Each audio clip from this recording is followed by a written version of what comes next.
Thank you so much for getting me to 500 subscribers here on YouTube, and to celebrate, it's time to talk about some great JRPGs. Who doesn't love a great JRPG? I've been a massive fan of the genre since way back when I first played Dragon Warrior on the NES, but even the greatest of JRPGs always seem to have that one part that you always dread playing through. Despite these games all being great, today I'll be counting down the top 10 worst parts in great JRPGs. If you enjoy these videos, please be sure to help me out by clicking the like and subscribe buttons if you haven't already.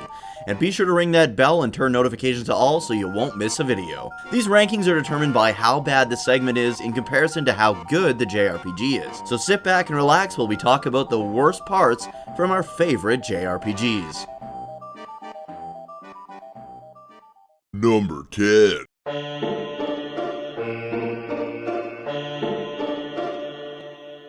Final Fantasy X is one of my favorite games of all time, and is definitely a contender for one of the best games on the PS2. But whilst on their pilgrimage to take down the giant death whale known as Sin, the party must face the awful puzzles in the Cloister of Trials in each temple along the way. Every main area in the game has its own temple where Yuna can pray at and acquire a new summon. The summons in Final Fantasy X are some of my favorites, but in order to get them, you must pass a series of annoying and tedious puzzles that bring the entire game to a halt. They always involve placing spheres in specific holes in the walls or pedestals and moving them around whilst touching glyphs. You can get some rare treasures if you can solve each cloister perfectly and end up with the Sphere of Destruction, which usually ends up in you having to bust out a guide for these stupid places. The worst trial of all would have to be the conveyor belt and escalator-filled cloister in Bevelle, where one wrong turn could mean redoing the entire thing over again.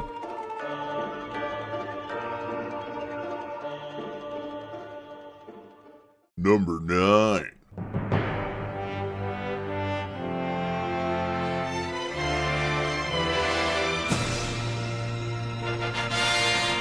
After playing the Lunar games and being completely blown away at how great they were, I just had to get my hands on Game Arts' next big JRPG, Grandia. Grandia was a fantastic game that didn't quite live up to the greatness that was Lunar for me, but there was one part that just seemed to drag on forever. I'm talking about climbing the end of the world.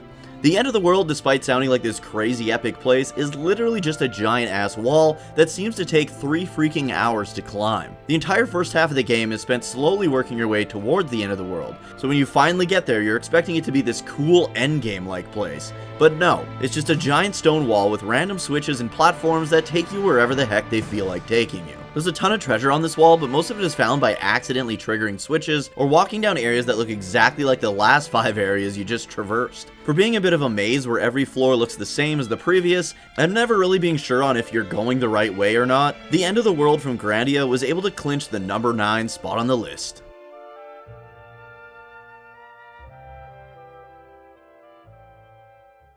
Number 8. Rogue Galaxy on the PS2 was for a time my favorite game ever. It had everything I loved about Level 5's other PS2 games, Dark Cloud 1 and 2, but with more action, and you got to travel to different planets. If you'd ask me now, I'd tell you the game hasn't aged very well. In fact, I'd say Dark Cloud 2 is probably the one that's aged the best. But back when the PS2 was still in its prime, Rogue Galaxy was the best. I loved exploring all the different planets and their different dungeons. All of them, of course, except for the Gladius Towers. The Gladius Towers are these massively tall towers located in the game's largest city planet of Zerard. The planet is bustling with people and futuristic cities, but is home to these ancient towers that you've got to climb in order to obtain the Libra King's key piece. What's so bad about these towers, you may be asking? Well, first of all, they're essentially just giant spiraling towers where every floor looks the same. But the worst part of it all is these towers are falling apart, so you're constantly going between the 2 towers in order to get past parts that are blocked in each tower. That's right, you're essentially climbing both towers at the same time, and this place goes on forever. The Gladius Towers would be higher up on the list, but they do have some cool boss fights in them, so I've spared them and relegated them to the 8th place on the list. Number 7.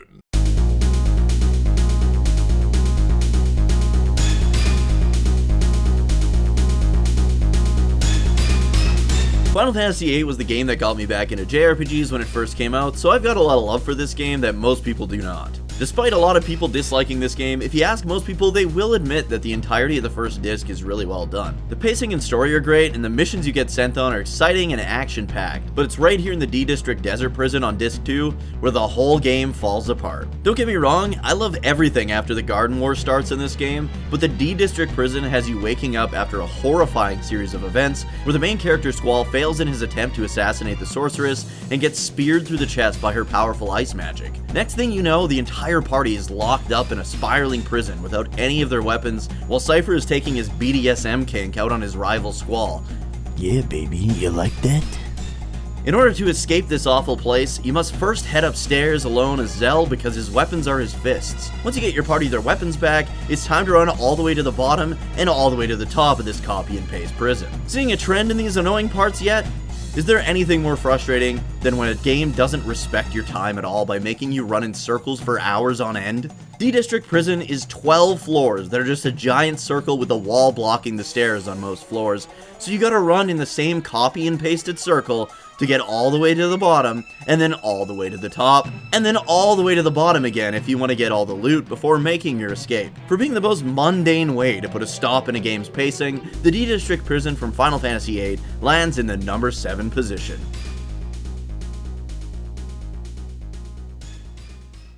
Number 6.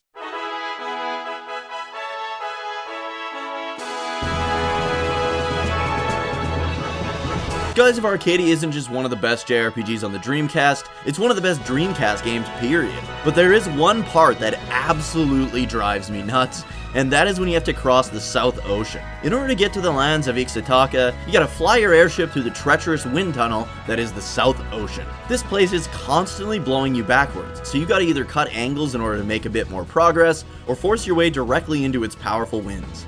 The South Ocean is long and grueling, but it's all made infinitely worse by Skies of Arcadia's high encounter rate. So you're slowly inching your way forward into the wind when you get caught up in a random encounter, which takes your focus away from pressing forward on the joystick just long enough for the winds to push you backward further than you went forward before you got into that battle. The insane amount of backwards progress in this place is absolutely infuriating, and there's nothing you can do about it other than trying your hardest to remember to be holding up on the joystick after each battle. For being one of the most grueling areas to traverse, the South Ocean from Skies of Arcadia soars into the number 6 position.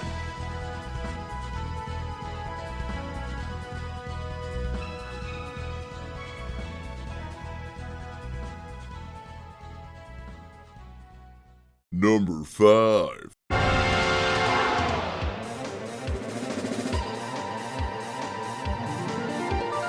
Dragon Quest VIII is still regarded by many as the best in the Dragon Quest franchise, but even it has a dreaded moment feared by all who have played it before. I'm talking about the showdown with Dual Magus. Spoiler warning for anyone who hasn't played Dragon Quest VIII yet, maybe skip to the next chapter in the video. Throughout the entirety of the game up to this point, you've been in hot pursuit of Dual Magus.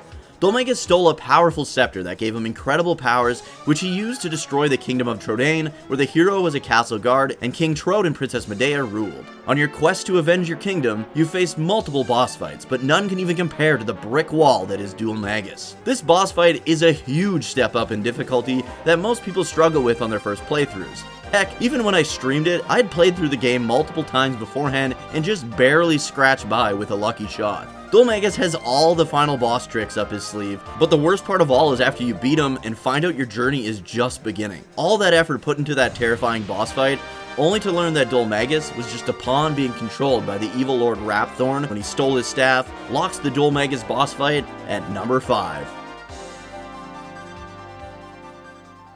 Number 4.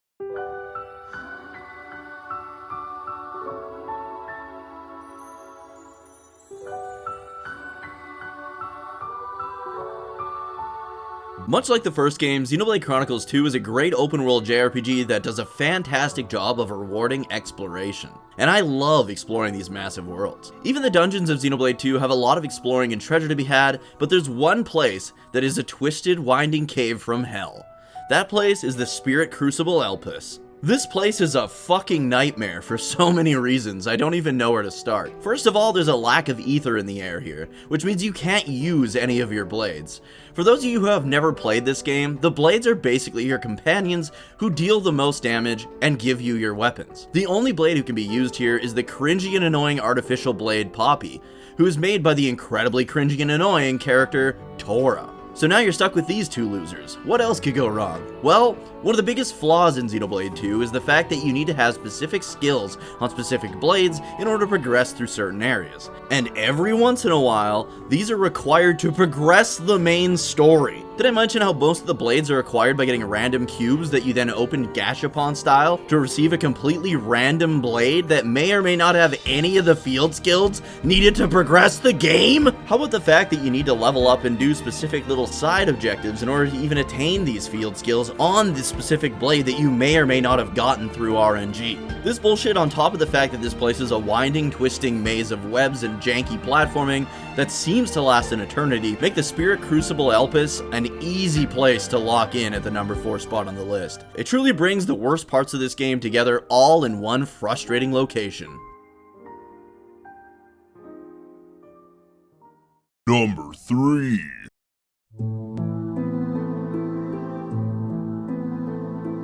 Dragon Quest VII is one of my top 3 to 5 games of all time, but there is one part that always manages to bring my piss to a boil. You see, in the world of Dragon Quest VII, there is only one island, which is ruled by the peaceful kingdom of Estard. But when the hero and his friends end up traveling through gateways in some ancient ruins, they begin to encounter monsters and need to find ways to get more powerful. As Dragon Quest fans know, one of the best ways to gain new skills and abilities is by getting job classes known as vocations and leveling them up. Well, Dragon Quest VII does the ultimate cock tease about a third of the way into the game when you make it to the famous Dharma Temple or All Trades Abbey, depending on which version you're playing. All Dragon Quest fans know that the Dharma Temple is where you can acquire and change job classes, so the sense of excitement and relief when you finally find it in Dragon Quest VII is like nothing else. That is until you and everyone else who's traveled there to change vocations fall into a trap, where you wake up in a prison town called Penal or Pilgrim's Perdition. Once in Penal, you lose all your magic and abilities and have to go through a long series of difficult events in order to escape.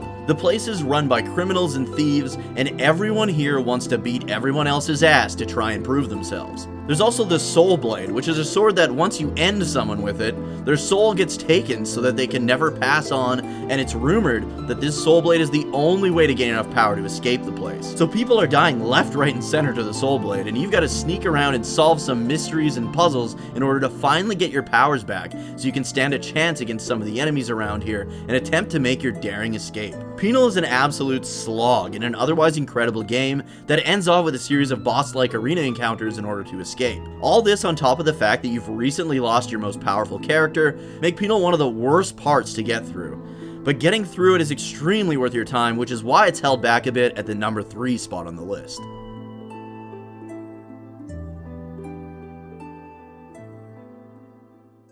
Number 2.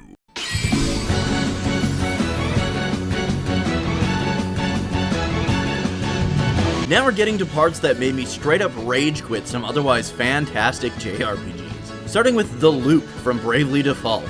When Bravely Default came out, I was so excited. Finally a game that harkens back to the classic Final Fantasy format of 4 warriors with multiple job classes, traversing the world to save crystals and beat up some bad guys. The job system is great, the battle system is really good and innovative, and the game even has some excellent boss fights. But unfortunately, it's in this video, so something must suck copious amounts of ass, right? Well, much like a lot of previous entries, Bravely Default decided to stretch itself out with unnecessary padding, and in the worst way possible. After you've awakened all the crystals by the end of Chapter 4, the game should be pretty much in the bag, right? Just a final dungeon and a few boss fights maybe to cap off this great game. Nope. You essentially have to replay the 4 crystal dungeons 4 more times. The entire second half of the game is just replaying the game 4 more times. I remember making it halfway through the 5th chapter and just bailing on the damn game when one of my friends who loves the game asked, "How come you didn't finish it?" I replied, "Because you have to replay the game all over again," to which he proclaimed, "Oh yeah, no, you actually have to do that 4 times. What in the actual fuck, dude? Who thought this was a good idea? And how does anyone like this game after pulling some shit like this?" For completely ruining what was a great JRPG up until this point, the 4 loops in the last half of Bravely Default earned its place on the list.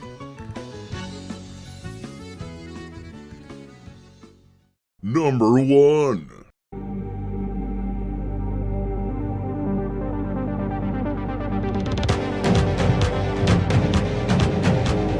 Number 1 is a great entry in one of my favorite franchises of all time. Yakuza 7 is the first time the Yakuza series abandoned its beat-em-up origins and opted for some great turn-based RPG gameplay instead. The combat in this game is just fantastic. The game itself has everything I love about the Yakuza series, including a great living world set in modern-day Japan, incredible side quests, and fantastic minigames. The story is also on par with the best the series has to offer. So why did I actually end up rage quitting and setting this game down for about 6 months before going back and finishing it? The Millennium Tower, of course. A majority of the Yakuza games end with some sort of final showdown at the Millennium Tower, which makes sense. The Millennium Tower is a really cool set piece for the endgame, and it's a place that you can pretty much see and recognize from anywhere in the Kamurocho district. But in Yakuza 7, you fight the absolute douchiest boss fight of all time at the end of it, and there is no place to save your game inside. The tower itself can be a challenge if you aren't prepared, but what really puts a stop to your fun is former professional boxer Yosuke Tendo. This boss fight is incredibly cheap, as Tendo has an attack that will one-hit kill your main character if you get hit by it and don't do a specific thing to avoid it. Unfortunately, if the main character dies, it's game freaking over, baby! That's right, you'll have to start the entire Millennium Tower over from the very start. I did this all twice, only to get completely obliterated by Tendo again. The worst part is that your characters do little to no damage to Tendo, unless you somehow know beforehand to come in here with some strong electric attacks and spells. After bailing on this game that I loved for 6 months, I decided to hit the grind hard and look up a guide that told me which abilities to focus on getting. After hours and hours of preparation, I was finally able to beat this guy. After Tendo, there's another final boss fight, but it honestly pales in comparison to the dirty Tendo fight. For completely ruining the last part of the game, Tendo and the Millennium Tower in Yakuza 7 stand strong in the number 1 position.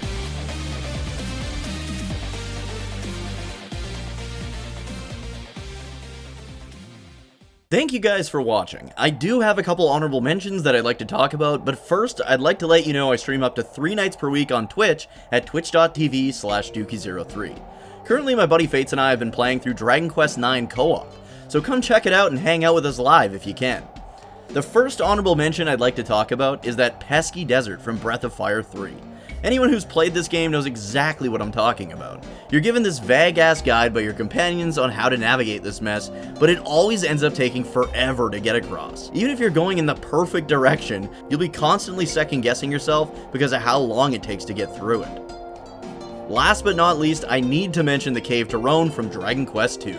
Known as the Cave to Renderak in newer releases, the Cave to Roan is jam-packed with mazes and pits that'll drop you down into what's known by old fans as the Hork Pit. The Hork Pit is just below the start of the cave and is filled to the brim with Hork enemies that'll status fuck the shit out of you and make you waste your items and MP. Once you find your way out of the pit, you now have the pleasure of starting the cave over again from the very beginning. It doesn't matter how far you get into the cave, if you fall down one of the pits, it's back to the Hork Pit for you. In every version but the NES version, they did make changes to make the Cave to Roan less treacherous, but on the NES, the Cave to Roan caused many a gamer countless nights of frustration in trying to traverse it. So much so that my friends and I even wrote a song about it. Enjoy the song, and while you do, remember to like, subscribe, and turn notifications to all so you don't miss the next video.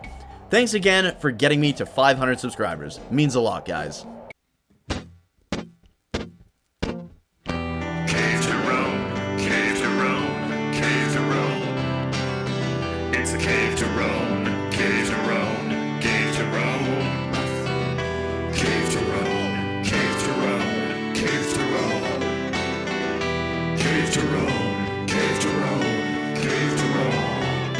Just like getting a blowjob and finding out halfway through that the girl is a dude, but you gotta finish anyway. Cave to Roan, Cave to Roan, Cave to Roan, Cave to Roan, motherfucking Cave to Roan, Cave to Roan, Cave to Roan. It's just like being a robber and finding out your mission is to rob Macaulay Culkin.